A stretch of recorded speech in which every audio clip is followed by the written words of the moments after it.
नमस्कार दोस्तों। जैसा कि मित्रों मैंने आपको वीडियो डालकर भी बता दिया था और आपको पहले से भी पता लग गया होगा कि बोर्ड ने सारे प्रश्न पत्र जो हैं वो डाल दिए हैं। आप ऑफिशियल साइट पर जाकर उसको चेक कर सकते हैं अपने अपने प्रवेश पत्रों को। तो मित्रों प्रवेश पत्र आने के बाद ही हम अब सही आंसरों तक पहुँच पाएंगे। देखिए मित्रों, इस आज की वीडियो में हम बात करेंगे कि लेवल फोर्थ शिफ्ट जो है, चौथी शिफ्ट जो है L2 के लेवल 2 फोर्थ शिफ्ट, ठीक है। यानी कि जो 24 जुलाई को पेपर हुआ था, तो 24 जुलाई वाले पेपर में फोर्थ शिफ्ट में वाले प्रश्न पत्र में किस प्रकार के प्रश्न संस्कृत के आए थे, उनका क्या समाधान रहेगा और एकदम राइट समाधान आपको यहाँ पर देने का पूरा प्रयास रहेगा। ठीक है मित्रों, तो देखिए मैं यहाँ पर दोनों लैंग्वेज की बात करूँगा। जिनके पास लैंग्वेज फर्स्ट के रूप में संस्कृत थी तो उसका सॉल्यूशन भी यहाँ पर करेंगे अपन, और लैंग्वेज सेकंड के रूप में संस्कृत थी तो उसका सॉल्यूशन भी अपन इस वीडियो में करेंगे। पहले अपन देख लेते हैं जिनके पास लैंग्वेज फर्स्ट थी संस्कृत।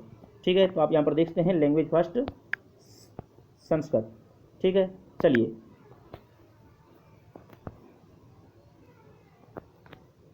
देखिएगा। बालकस्य शिक्षा आरंभ, अच्छा, बालकस्य शिक्षारंभे उपनयन संस्कारात् परम केन प्राचीनतमेन विधिना गुरुना प्रारभ्यते। यानी पूछ रहा है मित्रों कि बालक की शिक्षा आरंभ उपनयन संस्कार के बाद किस प्राचीनतम विधि द्वारा गुरु प्रारंभ करता है। यानी बालक की शिक्षा का आरंभ कहने का मतलब है कि गुरु किस प्राचीनतम विधि से प्रारंभ करता है, किसके बाद, उपनयन संस्कार के बाद। ठीक है, तो मित्रों यहाँ पर देखिए प्रत्यक्ष विधि हो नहीं सकती, ये क्रॉस है, पाठ्य पुस्तक विधि हो नहीं सकती। ठीक है, अब बात ये करते हैं कि इनमें से कौन सी विधि है, व्याख्या विधि या पाठशाला विधि। तो मित्रों दोनों ही विधि बहुत प्राचीन हैं। सबसे प्राचीन विधि जो है वो व्याख्या विधि और पाठशाला विधि दोनों ही प्राचीन विधि हैं। लेकिन मित्रों पाठशाला विधि का अगर देखा जाए तो ये एक पाठशाला विधि ना होकर के पाठशाला उपागम है, एक तरीका था, पूरा एक सिस्टम था पाठशाला का। और इसमें व्याख्यान विधि जो थी ये इसके जरिए व्याख्यान पहले से भी हुआ करता था, ये नवीन विधि नहीं है। व्याख्यान जो गुरु है वो शिष्यों को व्याख्यान किया करता था। तो मेरे ख्याल में इसका राइट आंसर जो होगा वो ऑप्शन ए होगा। वैसे इसका बोर्ड ये भी मान सकता है, ठीक है, पाठशाला विधि प्राचीनतम विधि है तो इसको भी मान सकता है, लेकिन मेरे ख्याल में इसका राइट आंसर जो है वो होगा ऑप्शन ए। चलिए अब बोर्ड मानता है वो देखी जाएगी। अगला प्रश्न है 32 नंबर का, कस्य परीक्षाया प्रकार निम्न बिंदुएं संति। यानी कि रिक्त स्थान पूर्ति, सत्य असत्य निर्णय, बहु समाधान प्रश्न, ये किस प्रकार के प्रश्न होते हैं। तो मित्रों ये होते हैं वस्तुनिष्ठ प्रकार के प्रश्न। अगला प्रश्न है संस्कृत भाषा कस्य परिवार से भाषा। तो संस्कृत भाषा जो है वो भारोपीय परिवार की भाषा है। ठीक है, ऑप्शन नंबर डी भारोपीय परिवार की भाषा है। चलिए अगला प्रश्न ये है कि निम्नलिखित परीक्षाओं में मौखिक परीक्षा नहीं है, नास्ती और नहीं है। तो शलाका परीक्षा मौखिक परीक्षा है, संवाद परीक्षा मौखिक परीक्षा है, साक्षात्कार मौखिक होता है, लेकिन निबंधात्मक परीक्षा मित्रों, निबंधात्मक परीक्षा मौखिक परीक्षा नहीं है। ठीक है, तो इसका राइट आंसर होगा निबंधात्मक परीक्षा। चलिए अगला प्रश्न है मानव जाते है इत्यत्र का विभक्ति। मानव जाते में विभक्ति पूछी है तो मित्रों मानव जाते में विभक्ति होगी षष्ठी विभक्ति। ठीक है, चलिए अगला है त्रिभुवनम में समास पूछा है। तो त्रिभुवनम में समास होगा, देखो त्रियाणाम भुवनानाम समाहार है तो द्विगु समास है। नेक्स्ट प्रश्न है संजात। अगला प्रश्न है मित्रों संजाते। संजाते में कौन सा प्रत्यय है। तो संजाते में सम उपसर्ग है मित्रों, और जन धातु है, और इक्तय प्रत्यय है मित्रों, इक्तय। ठीक है, तो राइट आंसर होगा ऑप्शन बी। चलिए नेक्स्ट देखते हैं। यद्यपि में संधि पूछा है, यदि प्लस अपि। आपको पता है यदि प्लस अपि तो इसमें यण संधि होगी। सर्वदाम सत्यम वचय वक्तव्यम, इसमें विशेष्य पद पूछा गया है तो विशेष्य सर्वदाम सत्यम, ये तो विशेषण हो गया सत्यम, लेकिन वचय क्या हो गया, विशेष्य। तो वचय क्या है, विशेष्य, ऑप्शन नंबर डी। चलिए नेक्स्ट बढ़ते हैं। ए लबत में लकार पूछा गया है तो ए लबत में लंग लकार होगा, ए आगे है तो आप इससे पहचान सकते थे, लंग लकार भूतकाल। यूनाम में आपसे वचन पूछा है तो यूनाम, ठीक है, यूनाम में बहुवचन है मित्रों। ठीक है, चलिए नेक्स्ट बात कर लेते हैं। वीराणाम सुदीर्घा परंपरा विद्यते। तो इसमें विशेष्य पद पूछा है, तो वीराणाम इसका राइट आंसर होगा वीराणाम। वीरों की लंबी परंपरा है, तो यहाँ पर वीर विशेष्य हैं। चलिए नेक्स्ट, पुण्य भूमि में समास पूछा है, तो यहाँ पर भूमि की विशेषता है पुण्य, पवित्र भूमि, ठीक है। तो यहाँ पर कर्मधारय विशेषण विशेष्य का मेल कर्मधारय समास है। बाल्यकादेव में संधि विच्छेद क्या होगा, बाल्यकालात् प्लस एव, बाल्यकालात् प्लस एव ये होगा मित्रों। चलिए अस्थि जो अंडरलाइन किया हुआ है इसके लंग लकार में बदलना है, तो अस्थि का आसित हो जाएगा मित्रों, ऑप्शन नंबर डी। अगला है 96 से संस्कृत में क्या लिखेंगे, तो 96 को संस्कृत में लिखेंगे मित्रों षणनवति, षणनवति, ऑप्शन नंबर बी। अगला है घ का उच्चारण स्थान क्या है, तो अकु है, विसर्जनीय नाम कंठ है, तो कै वर्ग का आता है, कै ख ग है ना, तो ये कंठ आएगा, ऑप्शन ए। नेक्स्ट क्वेश्चन है माहेश्वर सूत्रों में जो झस वर्ण है उनका क्रम पूछा है, तो झबय घड़दस, तो झबय घड़दस, ऑप्शन नंबर सी ये राइट आंसर होगा।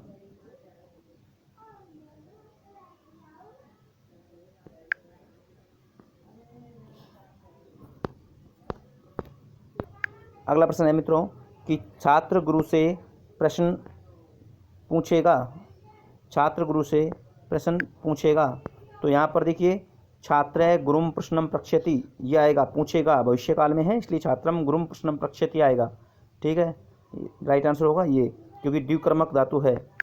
चलिए आगे हम बात करते, नेक्स्ट प्रश्न है मित्रों कि वृक्षात पत्राणि पतंती, तो मित्रों इसमें देखिए इसका भाववाच्य में रूप बदलना है, तो देखिए वृक्षात का तो वृक्षात ही रहेगा, तो वृक्षात का वृक्षात रहेगा, यानी वृक्ष ये कट गया और वृक्षेण कट गया, ये दोनों तो हो ही नहीं सकते। अब यहाँ पर देखिए वृक्षात पत्राणि जो है वो प्रथमा एक वचन में भी और द्वितीय वो प्रथमा बहुवचन और द्वितीय बहुवचन में भी सेम होता है ना, पत्रम पत्रे पत्राणि, तो ये गलत हो गया, तो ऑप्शन आएगा ये, ठीक है, राइट आंसर होगा वृक्षात पत्राणि पत्यन्ते, ऑप्शन नंबर ए। त्वम से अहम च संस्कृत वदंती, इसको संशोधित करना था, शुद्ध करना था, तो देखिए मित्रों जब एक ही वाक्य में अलग अलग पुरुषों के सर्वनाम आ गए हैं, जैसे त्वम मध्यम पुरुष का है, से प्रथम पुरुष का है और अहम उत्तम पुरुष का है, तो अब क्रिया किसके हिसाब से होगी, तो ऐसी स्थिति में जो श्रेष्ठ होता है उसी के हिसाब से क्रिया होती है। अब श्रेष्ठ से तात्पर्य मेरा ये है कि इनमें क्रम आपको ये ध्यान रखना होता है कि सबसे पहले श्रेष्ठ जो होता है वो उत्तम पुरुष, उसके बाद मध्यम पुरुष और उसके बाद प्रथम पुरुष, ये क्रम रखना होता है। यानी एक वाक्य में अगर तीनों हो तो उत्तम पुरुष को प्राथमिकता दी जाएगी, यदि मध्यम पुरुष और प्रथम पुरुष हो तो मध्यम पुरुष को प्राथमिकता दी जाएगी, या उत्तम पुरुष और मध्यम पुरुष हो तो भी उत्तम पुरुष को प्राथमिकता दी जाएगी, ठीक है। यहाँ पर तीनों हैं तो उत्तम पुरुष के हिसाब से क्रिया होगी, और लेकिन वचन ये तीन है इसलिए बहुवचन होगा, तो क्या आएगा वदामय, इसलिए त्वम से अहम, ये त्वम से अहम च संस्कृतेन वदामय, ऑप्शन नंबर ए इसका राइट आंसर होगा। चलिए अगला है बाल का भी, इसके स्थान पर प्रश्न निर्माण करना है। मैंने प्रश्न निर्माण बनाना सिखाया था, आपने देखा होगा, तो आसानी से इसको कर गए होंगे। तो देखिए बाल का भी, तो इससे क्या बनेगा का भी, का भी ये इसका राइट आंसर होगा, बाकी सारे गलत हैं, ऑप्शन नंबर ए। तो श्रद्धावान लभते ये एक सुक्ति थी, तो श्रद्धावान लभते ज्ञानम ये होगा, ऑप्शन नंबर सी। पिता पुत्र पर क्रोध करता है, तो क्रोध क्रुद्ध एशिया अर्थानाम यम प्रतिकोप है, चतुर्थी विभक्ति होती है, तो पिता पुत्राय क्रुध्यति, ऑप्शन नंबर बी इसका राइट आंसर होगा। अगला है कस्मिन् विधौ छात्राणाम भाव प्रकाशनस्य शक्ति विकास भवति छात्रेषु स्वाध्ययनस्य प्रवृत्ति आयाति, किस विधि में छात्रों की भाव प्रकाशन की शक्ति बढ़ती है और छात्रों में स्वाध्याय की प्रवृत्ति आती है। देखिए मित्रों यहाँ पर सूत्र विधि नहीं हो सकती और चित्र विधि नहीं हो सकती, ये दोनों तो खत्म है। अब बात आती है वाद विवाद और पारायण, तो पारायण विधि में भी छात्र के भाव प्रकाशन की शक्ति बढ़ती है, क्योंकि छात्र बार बार पारायण करता है, रटता है, और उसमें स्वाध्याय की प्रवृत्ति तो होती है क्योंकि छात्र स्वयं अध्याय करता है। और वाद विवाद विधि में भी ये दोनों चीज़ें संभव हैं। अब देखना होगा कि बोर्ड इसमें क्या मानता है, लेकिन अगर भाव प्रकाशन की शक्ति की बात है तो वाद विवाद विधि ज़्यादा मेरे को यहाँ पर सही लग रही है, बाकी देखना होगा बोर्ड इसको क्या मानता है। चलिए अगला प्रश्न है कि कोयम विधि पूर्णात अंशंप्रति, यानी पूर्ण से अंश की ओर कौन सी विधि होती है, तो वो है विश्लेषणात्मक विधि, ऑप्शन नंबर ए। अगला प्रश्न है मौखिक कार्य से प्रधानता कस्मिन् स्तरे भवति, मौखिक कार्य की प्रधानता किस स्तर पर होती है। तो देखिए मौखिक कार्य की प्रधानता प्राथमिक स्तर पर होती है, क्योंकि बच्चों को मौखिक कार्य से ज़्यादा पढ़ाया जाता है। अच्छा, विचार अभिव्यक्ति काव्याम कौशलभ्याम क्रियते, यानी विचार अभिव्यक्ति किन कौशलों से होता है? तो देखिए, विचार अभिव्यक्ति हम बोलकर करते हैं और लिखकर करते हैं, तो भाषण और लेखन। दृश्य श्रव्य साधनों में प्रमुख साधन क्या है? तो आकाशवाणी तो हो नहीं सकता क्योंकि ये श्रव्य साधन है। ध्वनि मुद्रिका नहीं हो सकता, ये भी श्रव्य है। श्याम फलक दृश्य है केवल, लेकिन दूरदर्शन इसका राइट आंसर होगा, ऑप्शन नंबर डी। अगला है अदित पाठस्य स्मरणाय ज्ञान उपार्जनाय गृह कारणस्य च केषां आवश्यकता भवति, यानी पढ़े हुए ज्ञान के स्मरण के लिए, ज्ञान उपार्जन के लिए और गृह कार्य के लिए किसकी आवश्यकता होती है? इसका राइट आंसर का पाठ्य पुस्तकों की, क्योंकि वस्त्र आभूषणों की होती नहीं है, क्रीड़ा उपकरणों की होती नहीं है, विविध भोजनों की होती नहीं है, तो इसका राइट आंसर ऑप्शन ए। तो इस प्रकार मित्रों ये हो गया आपका लैंग्वेज फर्स्ट। जिसके पास लैंग्वेज फर्स्ट थी वो तो हो गया ये। अब हम बात करते हैं लैंग्वेज सेकंड, फर्स्ट शिफ्ट की। मित्रों, जिन भी भाइयों के पास लैंग्वेज सेकंड के रूप में संस्कृत थी तो उसका अनुवाद, उसका हम सॉल्यूशन कर रहे हैं। देखिए, प्रश्न था कि अनुवाद विधि का क्या नाम है, दूसरा नाम। तो अनुवाद विधि का जो नाम है वो भंडारकर विधि है, ऑप्शन सी। अगला प्रश्न है मूल्यांकन इति कीदृशी प्रक्रिया। तो मूल्यांकन किस प्रकार की प्रक्रिया है? मूल्यांकन एक सतत प्रक्रिया है, ऑप्शन ए। अनुपात क्रम का नियम ये क्या है? ये शिक्षण सिद्धांत है मित्रों, ऑप्शन बी। चलिए, अगला प्रश्न है कि श्रव्य साधन नहीं है। तो श्रव्य साधन प्रतिकृति, प्रतिकृति यानी मॉडल होता है, मॉडल कोई श्रव्य साधन नहीं है, दृश्य है, ठीक है। अब यहाँ पर हुए कि दूरदर्शन मित्रों श्रव्य और दृश्य दोनों होते हैं, इसलिए तो ये श्रव्य होगा, लेकिन प्रतिकृति नहीं होगी, ऑप्शन डी इसका राइट आंसर होगा। साक्षात्कार कस्य भाग है? साक्षात्कार किसका भाग है? मूल्यांकन का, ऑप्शन ए। आगे बात करते हैं भारत मातृ, इसमें विभक्ति पूछी है, तो भारत मातृ में सप्तमी विभक्ति होगी, ऑप्शन सी। कृतवंते में प्रत्यय पूछा गया है, कृतवंते में एक त्वतु प्रत्यय होगा। नेतारे में मूल शब्द क्या है? नेत्री, नेतारे में नेत्री मूल शब्द है। अगला प्रश्न है मित्रों राष्ट्रभक्ता, यहाँ पर समास पूछा गया है, राष्ट्रभक्ता। तो यहाँ पर देखिए मित्रों, राष्ट्र से भक्ता तत्पुरुष समास होगा।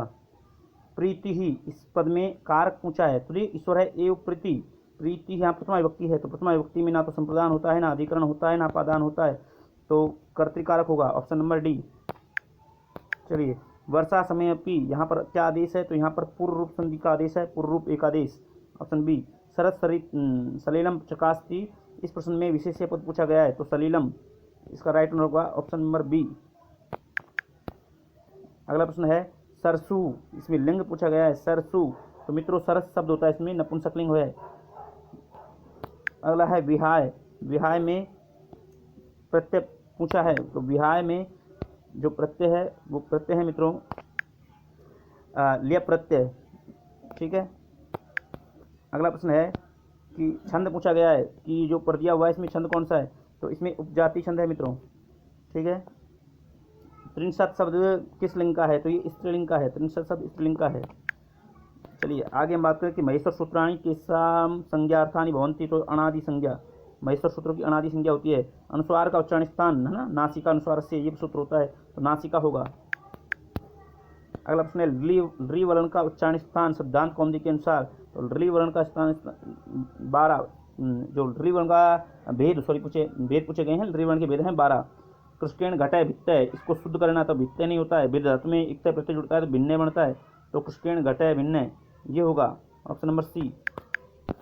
देवय राक्षसी अलम, शुद्ध करना था इसको, तो अलम पर्याप्त के योग में चतुर्थी विभक्ति आएगी, राक्षसेभ्य अलम ये होगा, ऑप्शन नंबर बी। कर्ता कार्यम इच्छति, इसका क्रमवाच्य बदलना था, तो कर्ता का तृतीय विभक्ति आ जाएगा कर्त्रा, तो ये होगा कर्त्रा कार्यम इष्यते, ये इसका राइट आंसर होगा, ऑप्शन नंबर बी। शिक्षक शिष्य पर क्रोध करता है, संस्कृत अनुवाद करिए। तो देखिए यहाँ पर उपसर्ग लगाकर दिए हुए हैं, तो उपसर्ग जब लग जाते हैं क्रोध के आगे तो द्वितीय विभक्ति होती है, तो शिक्षक शिष्यम संक्रुध्यति ये होगा, शिक्षक शिष्यम संक्रुध्यति, ऑप्शन नंबर ए आंसर होगा। शुद्ध वाक्य क्या है? तो निश्चय अर्थेन धीरा विरमंती, धीरा निश्चय अर्थेन न विरमंती, धीरा निश्चय अर्थात न विरमंती, तो इसका राइट आंसर होगा ऑप्शन नंबर सी। खालिस्तान प्रतिकूलानि परिसामने समाश्रित, इसमें आएगा आत्मने प्रतिकूलानि परिसामने समाश्रित, ऑप्शन नंबर डी। सुकरात विधि का दूसरा नाम क्या है? वो है प्रश्नोत्तर विधि, ऑप्शन नंबर ए। अगला है कथन कौशल मुख्यतः कस्य अधिक महत्वम, कथन कौशल में किसका महत्व है? तो कथन कौशल में देखिए मित्रों, पद का महत्व नहीं होता है, शब्द का महत्व नहीं होता, पद शब्द तो एक ही बात होती है लगभग, और ध्वनि और शुद्ध उच्चारण। तो कथन कौशल में जो है वो शुद्ध उच्चारण का अधिक महत्व होता है। ऑप्शन नंबर बी 88वां प्रश्न है कि परंपरागत विधि है, तो इसमें देखिए पाठशाला विधि परंपरागत विधि है। ऑप्शन नंबर ए पदच्छेद, पदार्थोक्ति, विक्रय वाक्य योजना, ये सभी जो हैं वो व्याख्यान की विधि के कौशल हैं। ठीक है, व्याख्यान विधि में आते हैं सारी चीज़ें। अपेक्षित व्यवहारगत परिवर्तन नाम है, अपेक्षित व्यवहारगत परिवर्तनम नाम किम, तो अपेक्षित व्यवहारगत परिवर्तन को क्या कहते हैं? वो है आपका अधिगम। Option number B. तो इस प्रकार से मित्रों 30 क्वेश्चन हमने लैंग्वेज सेकंड के कर लिए हैं। तो आपके कितने सही बैठ रहे हैं वो हमें कमेंट करके बताइएगा, और वीडियो पसंद आए इसको अधिक से लाइक कीजिएगा, शेयर कीजिएगा, और चैनल को जरूर सब्सक्राइब कर लीजिएगा, क्योंकि शिक्षक वृत्ति से जुड़ी हुई तमाम लेटेस्ट न्यूज़ और अच्छे अच्छे कंटेंट आपको इस चैनल पर मिलते रहते हैं। मिलते हैं नेक्स्ट वीडियो में, तब तक के लिए जय हिंद, जय भारत।